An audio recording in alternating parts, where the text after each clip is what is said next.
Nous, comme les autres, on a cherché à étudier donc, ce rond-point. Donc, tout d'abord, en étudiant ce rond-point, on a remarqué qu'il occupait une position centrale dans la Provence, notamment qu'il venait séparer deux espaces particuliers dans Provence, c'est-à-dire Ancagnane et le reste de la ville, notamment le centre-ville. Et donc, pour faire court, Ancagnane, c'est 15 390 habitants, délimité par un quartier prioritaire composé de 4 642 habitants. C'est également donc une grande partie de la population qui est d'origine étrangère et qui est très précaire.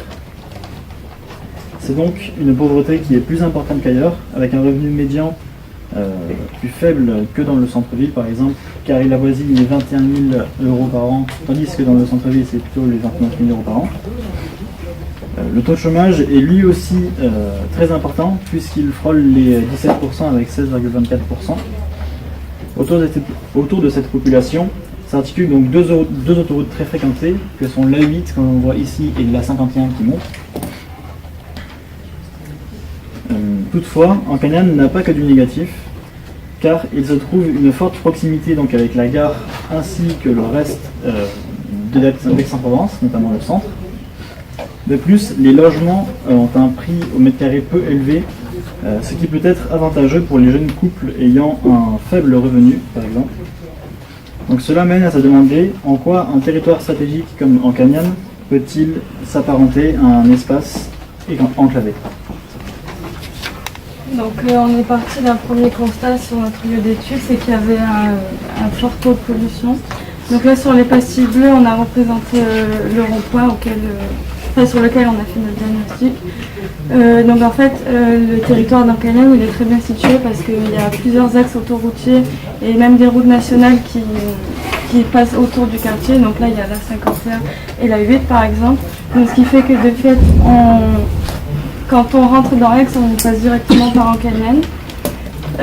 Donc ce qui fait que, pour rejoindre le titre, le quartier d'Ancagnane se situe à l'intérieur de la ville d'Aix-en-Provence puisqu'il est facile d'accès. Mais cependant, les autoroutes créent des marqueurs physiques qui font que Ancagnane va peu à peu se retrouver à l'extérieur du quartier pour finalement être lui-même dans son coin. Donc on peut voir que par exemple là, le taux de pollution c'est assez négatif pour le quartier, ça n'attire pas les gens qui viennent. Donc comme les autoroutes ont été construites bien avant le quartier, la construction n'a pas été pensée en fonction des conséquences que cela aurait. Donc ça c'est le dernier rapport de la pollution de RPACA qui a été fait, qu'ils l'ont publié en automne 2018 là. Donc du coup là on voit qu'au niveau des grands axes autoroutiers, il y a un fort taux de pollution. Et comparé aux années d'avant, il y avait moins de pollution dans cette zone ici, mais en fait au fur et à mesure des années, la pollution va se diffuser dans toute la ville, donc du coup ça ne concerne plus uniquement le quartier d'Ancagnane, même s'il y a un plus fort taux, ça va concerner l'ensemble de la ville. Et là par exemple, de plus, ces axes autoroutiers créent une grande nuisance sonore, donc on peut le voir, ça va au-dessus de 75 décibels autour des axes autoroutier, donc comme ça entoure le quartier d'Ancagnane, il y a des fortes nuisances sonores à l'échelle du quartier. Donc de plus, cela est constitué par la pollution des voitures. Donc à l'échelle du quartier, les voitures représentent 28% des modes de déplacement. Et il y a aussi 47% de transports en commun à l'échelle du quartier, enfin de modes d'utilisation, de déplacement dans le quartier. Donc cette forte utilisation de la voiture ou des transports en commun, ça crée quand même de la pollution et donc des nuisances sonores. Voilà. Après, le fait qu'il y ait de la pollution et des nuisances sonores, ça attire peu de population à venir dans le quartier. Donc de fait, ils proposent des loyers attractifs pour attirer les populations à venir dans le quartier. Donc maintenant, on va vous parler d'une grande partie de notre diagnostic sur l'espace urbain. Donc nous avons fait sur ce plan une comparaison des activités entre Ancagnane et le centre-ville. Donc nous avons mis en avant les associations, les équipements culturels, les loisirs, les espaces verts et la restauration. Tout d'abord, la ville d'Aix a amélioré le paysage sportif du territoire en participant à la réalisation d'infrastructures favorisant les pratiques sportives et donc la promotion du territoire. Elle gère et soutient également de nombreux équipements à vocation culturelle, dont l'objectif est de renforcer ces structures en termes de qualité et de capacité d'accueil pour justement s'inscrire dans une dynamique forte. Cependant, Ancagnan reste dépourvu de tout ceci, car il a une absence importante d'équipements culturels, économiques, sportifs, d'espaces verts et aussi d'espaces comme des bancs où on n'est pas forcément obligé de consommer. Et tout ça se traduit donc par un manque de dynamisme important du quartier. Donc on voit donc qu'il y a un fort contraste entre Ancagnan et le centre-ville. Donc comme on peut le voir sur Ancagnan qui est délimité en bleu, il ne possède aucun équipement, mis à part le Pasino qui est ici, et de nombreuses associations représentées en jaune, comme le Secours catholique, les Restos du Cœur, l'association Esport Provence.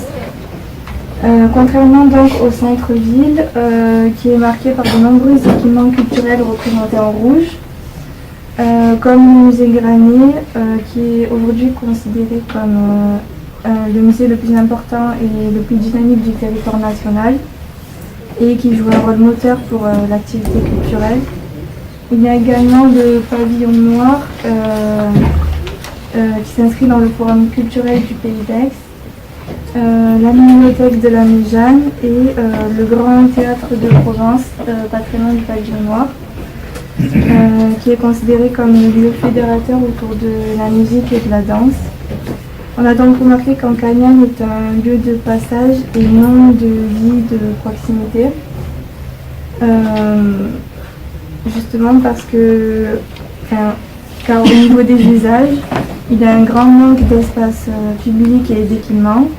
Et cela fait que les gens viennent à Ancagnan seulement dans un but précis pour s'y garer, étudier, travailler, mais jamais dans le but de se détendre ou d'utiliser un équipement culturel ou sportif, car ce quartier est marqué par une faible attractivité.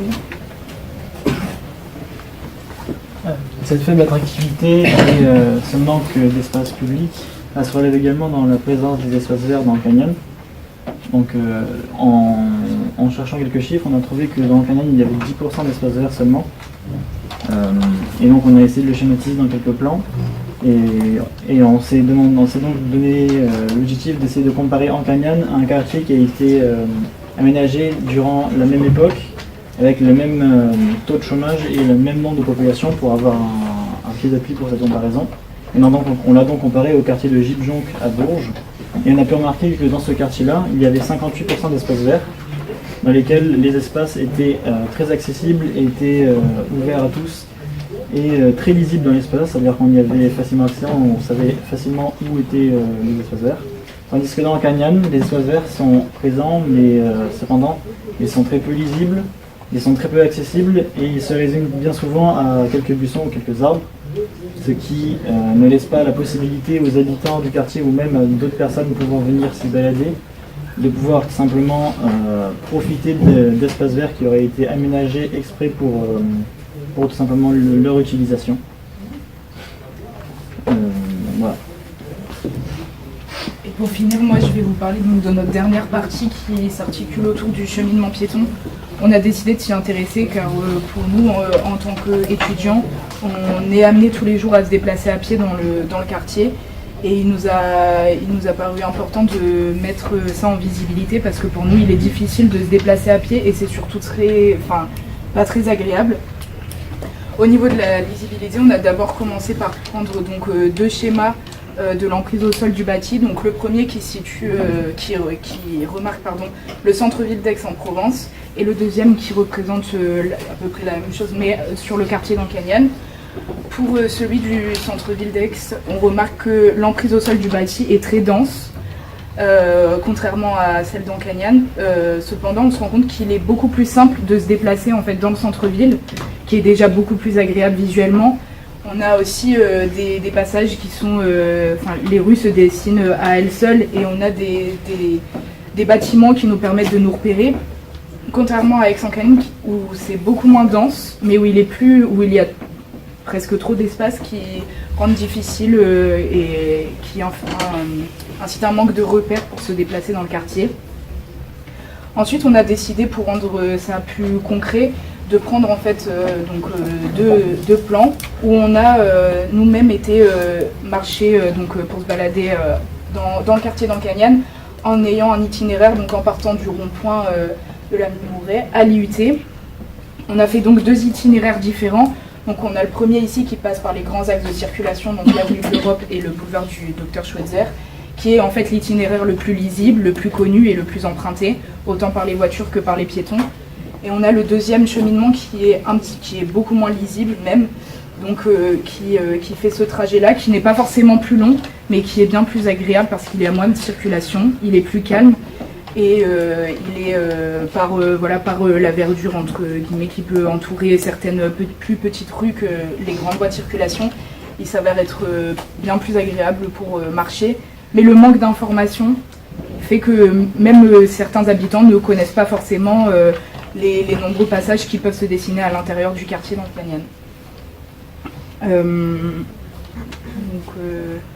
Voilà, donc les chemins en fait qui peuvent être utilisés par les piétons, on se rend compte qu'ils ne sont pas du tout valorisés dans le quartier. Et comme on l'a dit précédemment, ce quartier n'a vraiment pas été construit pour favoriser la marche piétonne ou alors les déplacements en vélo, en véhicule doux en tout cas. Voilà. Pour conclure, on a choisi le titre L'extérieur à l'intérieur. Car pour nous, Ancagnan, c'est un quartier qui est très proche de l'intérieur de la ville parce qu'il se situe à proximité du centre-ville. Mais par nos différentes études et par le fait qu'on y vive tous les jours, on s'est rendu compte que c'est un quartier qui, de par le cumul des inégalités au niveau social, économique par rapport au centre-ville d'Aix, de par sa place dans la ville et par le fait qu'il soit entouré par de gros axes routiers comme ça, fait de lui un quartier extérieur à la ville et enclavé. On a bien remarqué en effet une réelle fracture, qu'elle soit au niveau social, au niveau du niveau de vie économique, au niveau des activités, des équipements, un territoire qui est défavorisé et qui cumule de nombreux désavantages.